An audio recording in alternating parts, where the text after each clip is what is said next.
اگر انسان کسی شخص کا علاج کرنا چاہتا ہے اور اس سلسلے میں وہ مجبور ہو جاتا ہے کہ شرم کے مقامات کو دیکھ لے، تو احتیاط واجب کی بنا پر اسے چاہیے کہ آئینہ سامنے رکھے اور آئینے میں دیکھے، براہ راست نگاہ نہ ڈالے۔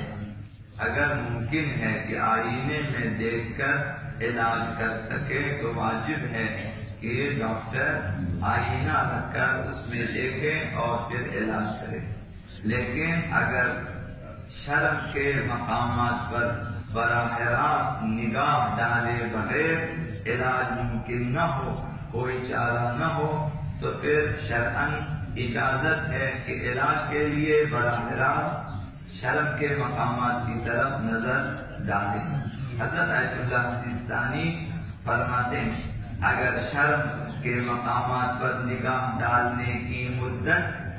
آئینے میں دیکھنے کی مدت سے کم ہو تب بھی یہی حکم ہے۔ اگر آئینہ رکھیں اور اس میں دیکھیں زیادہ دیر تک دیکھنا پڑتا ہے، براہ راست اگر نگاہ کریں تو یہ نگاہ اس کی مدت کم ہے، تو اس صورت میں بہتر ہے کہ براہ راست نظر ڈالیں اور علاج کریں، آئینے میں نہ دیکھیں۔ تو اس قدر احتیاط ہے علاج معالجے کے حوالے سے۔ دوسرا مسئلہ، نماز میں قیام کی حالت میں مستحب ہے کہ ہماری نگاہیں سجدگاہ کی طرف مرکوز ہوں۔ جب ہم قیام میں ہوتے ہیں تو ادھر ادھر دیکھنے کی بجائے، آسمان کی طرف دیکھنے کی بجائے انسان کی نظر براہ راست اس مقام پر ہو جہاں انسان سجدہ کرتا ہے، اس طرح توجہ مرکوز رہتی ہے نماز کی طرف۔ حضرت آقا رسول خدا صلی اللہ علیہ وسلم ارشاد فرماتے ہیں حرام نگاہ کے سلسلے میں، نامحرم اور حرام چیزوں کی طرف دیکھنے کے سلسلے میں کہ النظر سهم مسموم من سهام ابلیس، ابلیس کے زہریلے تیروں میں سے ایک تیر ہے حرام نظر۔ فمن ترکها خوفا من اللہ، اب اس نظر کو کوئی شخص خوف خدا میں چھوڑ دیتا ہے، خداوند متعال کا تصور کرتا ہے اور خوف کرتا ہے اور نامحرم کی طرف نظر نہیں کرتا، اعطاہ اللہ ایمانا، خداوند اس شخص کو ایسا ایمان عطا فرمائے گا کہ یجد حلاوتہ فی قلبہ، کہ دل میں اس ایمان کی مٹھاس کا خود ہی احساس کرے گا۔ خداوند متعال ارشاد فرماتا ہے کہ الشیطان یعدکم الفقر وَيَأْمُرُكُمْ بِالْفَحْشَاءِ، شیطان تمہیں تنگ دستی کا وعدہ دیتا ہے اور بے حیائی کا حکم دیتا ہے۔ ایک حصہ انفاق کے بارے میں ہے کہ جب انسان راہ خدا میں دینا چاہے، شیطان اس وقت انسان کو ڈراتا ہے کہ تنگ دست ہو جاؤ گے، فقیر ہو جاؤ گے، خرچنا نہیں، یہ شیطان کی طرف سے ہے۔ اور دوسرا وہ یأمرکم بالفحشاء، اور وہ برائی کا حکم دیتا ہے۔ تو شیطان کی کوشش یہ ہوتی ہے کہ اللہ کی بندگی سے دور ہو جائے، انسان خداوند متعال کی بندگی سے دور ہو اور منچاہی خواہشوں کا اسیر ہو جائے، اور اس طرح لعنت الہی کا حقدار ہو جائے۔ یہ شیطان کی کوشش ہوتی ہے، اور شیطان اپنی کوشش میں کبھی بھی لحظہ برابر بھی غفلت نہیں کرتا، سستی بھی نہیں کرتا، مسلسل محنت کرتا ہے۔ شیطان اپنے کاموں میں مسلسل کوشش کرتا ہے، محنت کرتا ہے، اور انسان کو مختلف حرص اور ہوس میں مبتلا کر دیتا ہے۔ ایسے میں خداوند متعال فرماتا ہے کہ جو بھی شیطان کے نقش قدم پہ چلتا ہے وہ اسے بے حیائی اور برائی کا حکم دے دیتا ہے، اور اگر تم پر خداوند متعال کا فضل نہ ہو، خدا کی رحمت نہ ہو، تو تم میں سے کوئی بھی اپنے آپ کو پاک صاف بھی نہیں کر سکے گا۔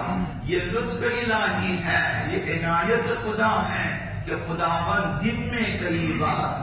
مہینے میں مختلف مقام مختلف اوقات میں، سال میں مختلف اوقات میں انسانوں کو بلاتا ہے توبے کے لیے،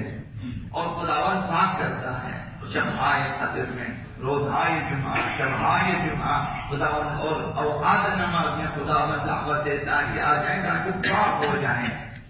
شیطان مسلسل ہمیں گرفتار کرنے کی کوشش کرتا ہے گناہوں میں، اور خداوند اس کے مقابلے میں مختلف اوقات میں انسان کو دعوت دیتا ہے کہ آؤ،